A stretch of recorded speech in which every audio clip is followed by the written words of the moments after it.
Arizona PBS deeply appreciates every gift we receive, and we are proud to honor our Executive Society.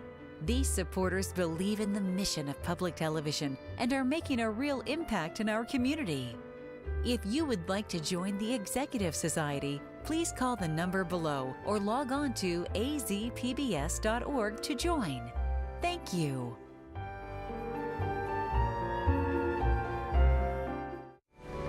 Coming up next on Arizona PBS, Life and World. Hi, I'm Alberto Rios. This week on Books and Company, Pung Shepard talking about her novel, The Book of M. Post-apocalyptics aren't so much about how everything ends, but how everything starts again, and could it be different or could it be better? You know, if you did have a chance to start over or change something really big, could we do it? Friday night at 7:30 on Arizona PBS. Support for Arizona PBS comes from viewers like you and from Whitfield Nursery, proud to support Arizona PBS, a Valley tradition since 1946. Over 200 acres of Arizona-grown trees, citrus, and palms. Complete custom design and installation. And Whitfield Nursery still does the digging. WhitfieldNursery.com. The Persian Room. Travel to another world, to a land of exotic aromas and period decor for a fine dining experience. The Persian Room in North Scottsdale on Scottsdale Road, one light north of Frank Lloyd Wright Boulevard. Gourmet exotic cuisine. From the Cronkite Studios in downtown Phoenix, this is Cronkite News. We take you inside the heated gubernatorial debate between incumbent Governor Doug Ducey, Democratic challenger David Garcia, and Green Party candidate Angel Torres. Plus, the deadline to register to vote is just 2 weeks away. Citizens in the Valley are joining the national effort to register people to vote. A new bill is opening up research opportunities to fight valley fever. We'll take you inside the laboratories searching for a vaccine. Cronkite News starts now. Good evening and welcome to Cronkite News on Arizona PBS. I'm Jordan Daphnis. And I'm Matt Lively. Thank you for joining us. Gubernatorial candidates Governor Doug Ducey, Democratic challenger David Garcia, and Green Party candidate Angel Torres are facing off this week ahead of the November elections. We're just a few hours from round 2 of the debates, which is tonight in Tucson. Last night was the first debate where the candidates sounded off on education. Reporter Tanaya Williamson takes us to the debate. Last night's debate sparked heated conversation as candidates Angel Torres, David Garcia, and Governor Doug Ducey sat down to discuss the state of Arizona and why they feel they're right for the position of governor. The debate began with opening remarks from each candidate as they prepared to hash out some of Arizona's hot topics, education being at the top of that list. I have to stand here or sit here and show you my record on K-12 education, the dollars I've been able to put in over the last 3 years. But David isn't talking at all about his plan. Invite those 75,000 teachers who were out there to join me, to go to the legislature and put another initiative on the ballot. We can't afford to be subsidizing private school education. I'm all for if there are children with special needs in the program. Moderator Ted Simons did his very best to keep the peace between candidates. On a Wednesday, you mentioned that it was a political circus, and the next day went forward with 20 for 20. Why? Let's get the facts straight on Red. Why? Let's get the facts straight. Will you please stop interrupting? The debate was dominated mainly by Republican Governor Doug Ducey and Democratic candidate David Garcia. He's a college professor. He knows the power of words. This is why if you go to factcheckgarcia.com, you'll see David in his own words talk about his border plan.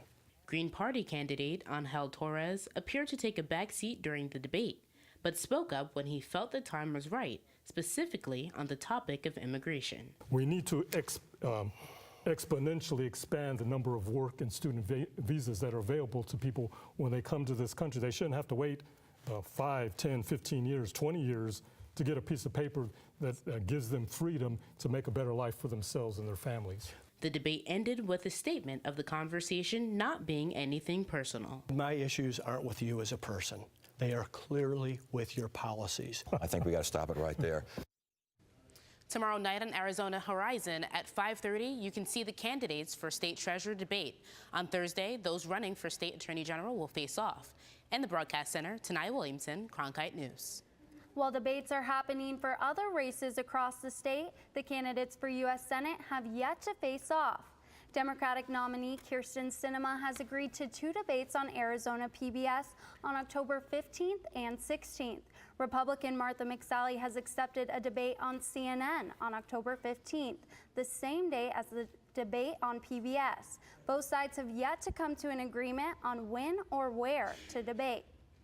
Today is National Voter Registration Day across the country, and the deadline to register is just 2 weeks from today. Arizona is ranked towards the bottom when it comes to state voter participation, coming in at 43 out of 50.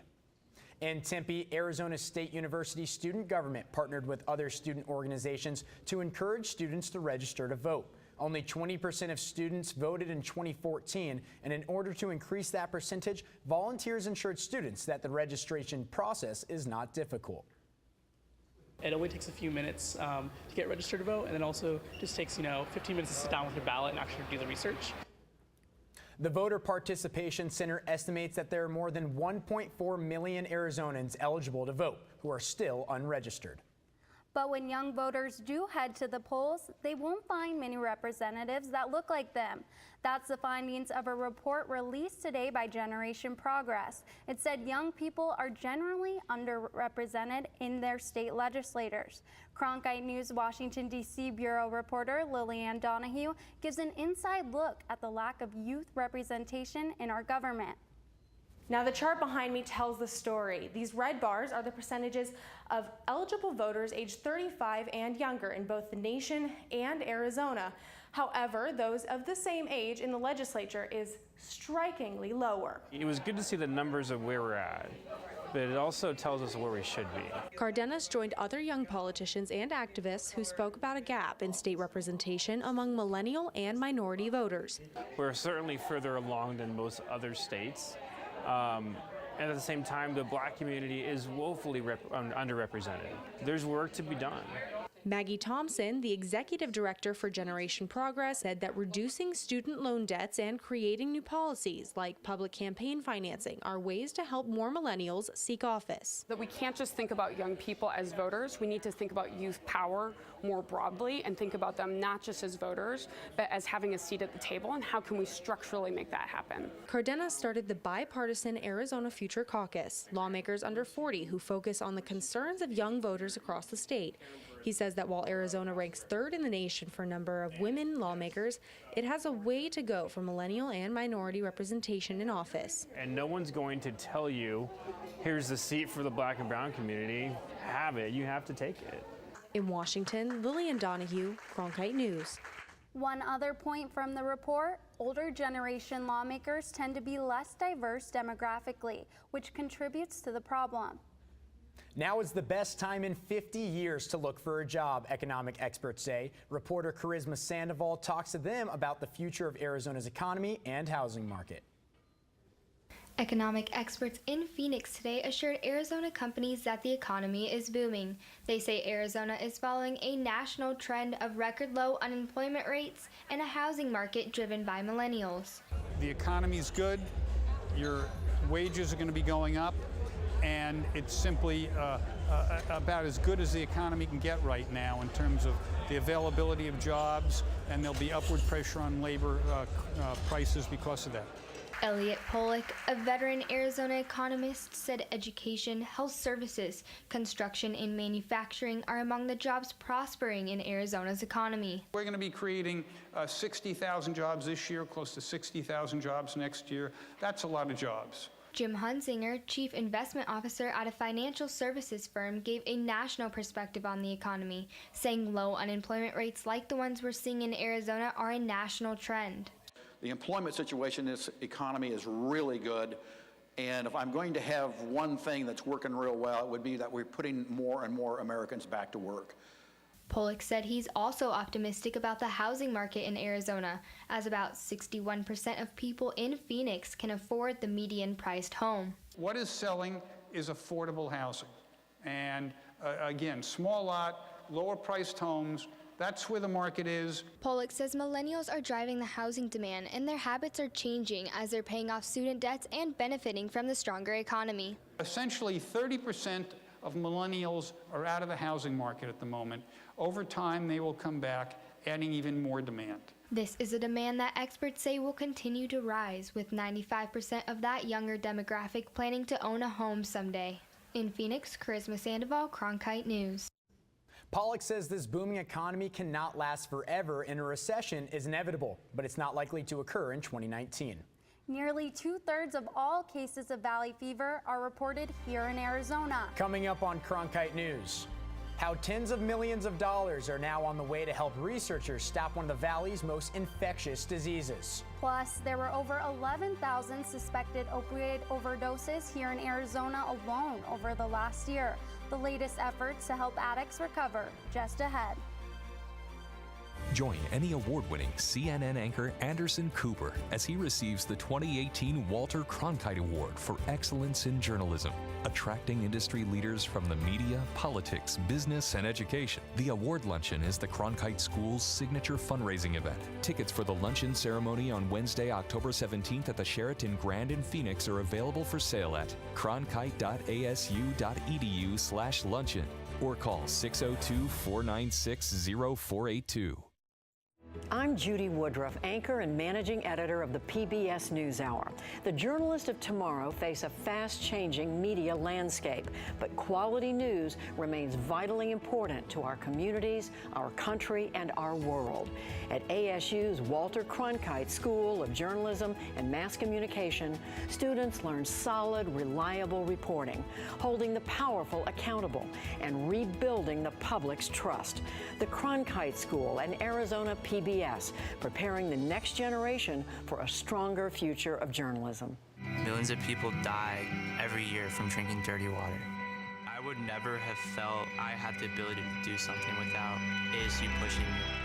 We built filtration systems out of local materials with the people.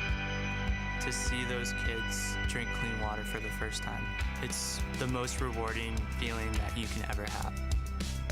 I went to ASU because I wanted to change the world. The thing I never would have expected is how the world would have changed me. If you're looking for one show that tells you what happened that day in the world of business, it's NBR. We saw a classic shipwreck. Nordstrom's opening stores. Triple-digit gains. Crude climbs. We're there to help our audience find new investment ideas. The market still has room to go up. Nightly Business Report is the longest-running business television program in history. Weeknights at 10:30 on Arizona PBS. A new bill is aiming to provide research funding for a disease that rises from the soil. Cronkite News reporter Cammie Clark explains how the bill will help Arizona take the next steps in finding a cure for valley fever. The new legislation would give $40 million to research for valley fever vaccine. But the vaccine may come for your pet before it is available to you. Congressman David Schweikert says that the Forward Act of 2018 could advance research in valley fever if passes Congress. It creates a focus and resources to actually take on valley fever for those of us here in Arizona. But the second thing, it also has this really interesting technology of how we capture data to actually head towards building that vaccine and new drug treatments. Schweikert says Arizona and other states could receive $40 million in matching funds over 5 years for research into fungal diseases like valley fever. Another $5 million could be authorized to establish a blockchain pilot program to enable clinical research for valley fever. It's this orphan disease that much of the rest of the country has never heard of, doesn't care about. And one of my personal passions is I am going to, through at least my position in Congress, find the resources to fund the research to see that we get a cure. But canines will likely get a vaccine before humans. Well, we are trying to get this vaccine approved through the USDA to help dogs. And I think there won't be a human vaccine until we accomplish that. Schweikert says he and other members of Congress are still fighting to fund the valley fever battle. Part of the goal of doing that was what resources were necessary, how do we make sure that the National Science Foundation and others have valley fever as one of their priorities, and then how do we use the legislative process to get the resources and access to the information to head towards that cure. Schweikert hopes to present the bill to the House by the end of this year. Experts estimate a vaccine for dogs can come as soon as 4 years, but there is no set time frame for people. In the broadcast center, Cammie Clark, Cronkite News. The opioid antidote Narcan can treat narcotic overdose in an emergency situation, which just might save a life. Cronkite News reporter Holly Bernstein went to the Celebrate the Art of Recovery Expo to find out how Valley residents can get access to a Narcan kit for free. For me, I was very fortunate to have phenomenal parents. Justin Luke Riley has been in long-term recovery from alcohol and drug abuse since November of 2007. This past weekend, the Celebrate the Art of Recovery Expo offered resources to Valley residents seeking recovery from all forms of addiction. The harm reduction organization Sonoran Prevention Works offers free Narcan and explained how to use it at the expo. What you're going to do if you think someone is overdosing is you take your knuckles like this, you put it in a fist like that, and you're going to want to rub their sternum very vigorously. If they do not respond, that means the person is overdosing. You take one of the doses of Narcan out, you pop the orange cap off, you stick the needle in there, you suck up the whole dose.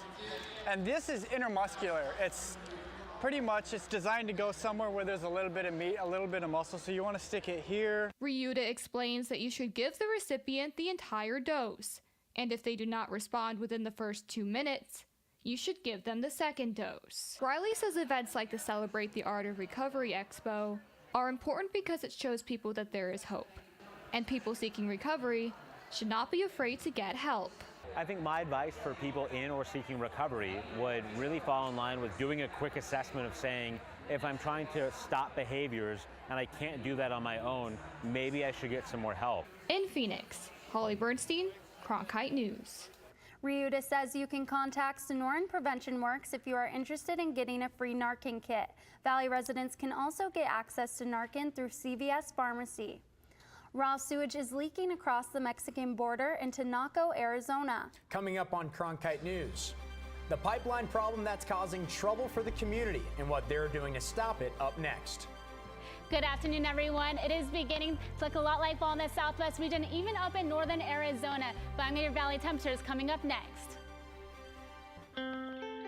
As journalists at Cronkite News, we report on stories that matter to you by focusing on the local impact.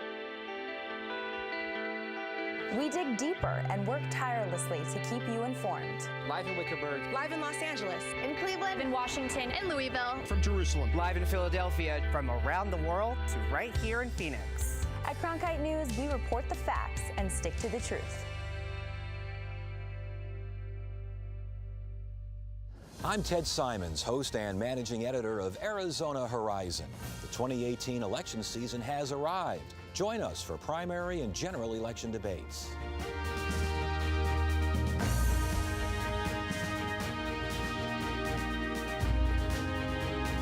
Right here, meet the candidates and hear their positions. Arizona Horizon, your source for what matters most this election season. Only on Arizona PBS. If you're looking for one show that tells you what happened that day in the world of business, it's NBR. We saw a classic chip wreck. Nordstrom's opening stores. Triple-digit gains. Crude climbs. We're there to help our audience find new investment ideas. The market still has room to go up. Nightly Business Report is the longest-running business television program in history. Weeknights at 10:30 on Arizona PBS. By the year 2050, there will be more plastic in the ocean than fish. Before Professor Halden, I had an insane amount of passion, but I almost felt helpless because I didn't know how to use it.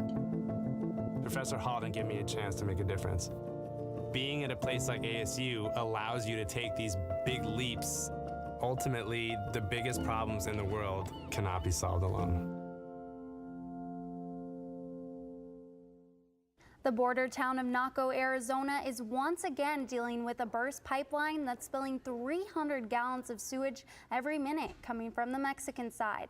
Now officials are looking for permanent solutions under difficult circumstances. Cronkite News reporter Brittany Watson went to Naco and shows us what they're dealing with. Thousands of gallons of raw sewage are spilling into Naco, Arizona from Naco, Sonora every day. leaving residents wondering when this pipeline will be getting repaired and what health effects they may be facing because of it. We have every right to defend our lives. You guys don't live here. We live here. Hepatitis A, hepatitis B, tetanus. We also worry about viruses and parasites as well. Back to the scope of the problem. Cochise County health officials hosted a town hall last Friday in Naco for residents, allowing them to express their frustrations about the leaking pipeline while discussing the plans to fix it. Authorities estimate repairs will last around 8 weeks. So that's kind of an estimated time that we've been given. We don't know which agency is going to be responsible for that at all. The leak started September 9th, but Naco has been dealing with spilled sewage for years. This latest incident triggered after a breach in a conveyance line used to transfer sewage from both sides of the border. I'd like to tell the council for them to get together and do what's got to be done on the American side, and let them worry about the Mexican side. County officials say there is a plan in place for repairs, but it comes with challenges. We're kind of on standby right now because when that repair takes place, we're anticipating another flow to come across because they have to flush out the system.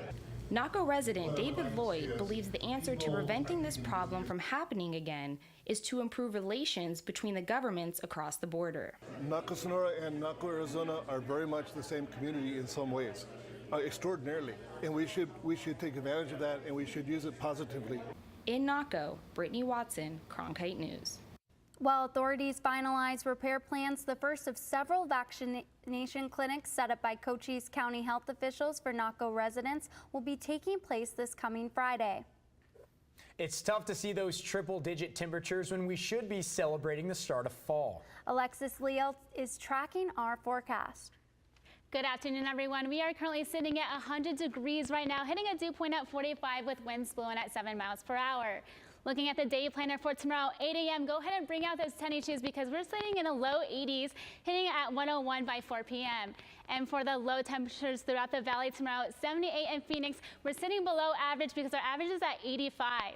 Now for the high temperatures, we're going to be at 103 in Phoenix, but in the northern rim, we're going to stay in the 70s, 76 in Flagstaff, 77 in Window Rock, 96 in Tucson, and 104 in Yuma. Now looking at the state 7-day forecast, 103 on Wednesday, but I'm going to be ending my 7-day forecast on Tuesday, and we are going to see some showers by Tuesday, hitting a high temperature at 91 degrees. From the Cronkite Weather Center, I'm Alexis Leal, Cronkite News. It still may be above 100 degrees outside, but that isn't stopping kids across the valley from staying cool. Coming up on Cronkite News, these Arizona children are trading the valley sun for indoor ice. That's up next. I'm Matt Berry, ESPN Sports Center anchor and graduate of ASU's Walter Cronkite School of Journalism and Mass Communication.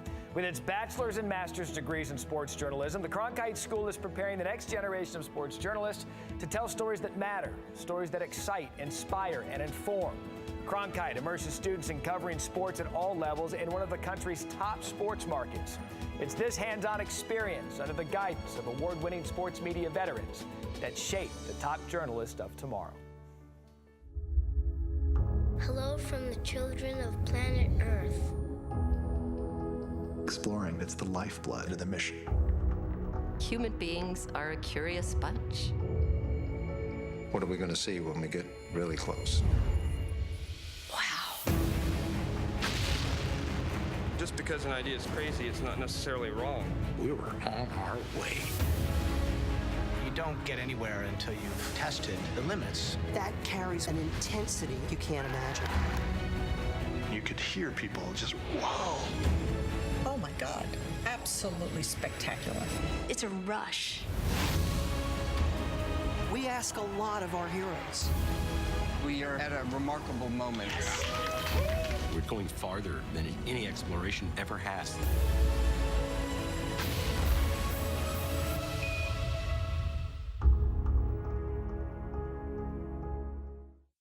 Here at Cronkite News, we have producers who craft shows that make an impact on our community. Our broadcasts allow students to be involved in all levels of production, from producing to directing. We are guided by highly respected professionals who mentor the journalists of tomorrow. From technical directing to teleprompting and beyond, our production crew works tirelessly to produce meaningful and award-winning shows. We are Cronkite News on Arizona PBS. Even a state filled with cacti and sunshine has caught the hockey bug. Arizona has become one of the fastest growing youth hockey states in the country, and reporter Jake Trybulski explains how. Arizona is not known for its freezing temperatures, but with youth hockey as popular as ever in the state, more desert kids are heading to the ice. My favorite part is shooting and stick handling. I like scoring goals. According to 2018 statistics from USA Hockey, registration for youth hockey in Arizona is up nearly 90% since 2013. It really is an emphasis that we go out there and grow the game. We are doing as much as we can to get youth involved in the sport. The state is filled with transplants who have brought the hockey fever with them. An Arizona native and 2016 top NHL draft choice, Austin Matthews, has youngsters believing they too can make it to the league. But perhaps the biggest assist to the growth comes from the Arizona Coyotes. Along with flagship youth programs such as the Little Howlers, the team also sponsors local high school leagues, donates equipment, provides financial support to ice rinks, and has plans to introduce a street hockey PE curriculum to schools. You shouldn't be trying to get them to watch hockey, you should get them to play hockey, because if you have a hockey player, you have almost a guaranteed hockey fan. It's not about selling tickets, it's about investing into your community and showing that you care about it. The team has also partnered with Arizona-born and 2014 U.S. Women's Hockey Olympian Lindsey Fry to create Small Fries, a hockey program designed specifically for girls. People are excited about this, they see the value in it, and they see that, wow, we're really growing the girls' hockey community from the bottom up, and that's something that's really special. Lindsey Fry kept calling me smile, smile, smile, smile, smile, smile, smile, smile. 56 young women graduated from the inaugural Small Fries program this summer, adding to the growth of girls hockey in Arizona, something up 31% from a year ago, according to USA Hockey. In Glendale, Jake Trybulski, Cronkite News. The growth is not limited to kids either. USA Hockey says as a whole, registration is up 109% in Arizona since 2013. Cronkite News is proud to be the news division of Arizona PBS. Here's what's coming up on Arizona Horizon and PBS NewsHour. On the next Arizona Horizon, the Trump administration announces a new policy that bars immigrants from getting green cards if they've used public assistance. And we'll hear from the author of a best-selling book on the intellectual history of the radical right. I'm Amna Navaz in Santa Barbara, California, and coastlines like this are increasingly becoming clogged by plastic. The material's only been around for about 7 decades, but our appetite for plastic isn't going away. That's coming up on the next PBS NewsHour. That's it for Cronkite News tonight. Thanks for joining us. For top Arizona stories anytime, go to cronkitenews.azpbs.org.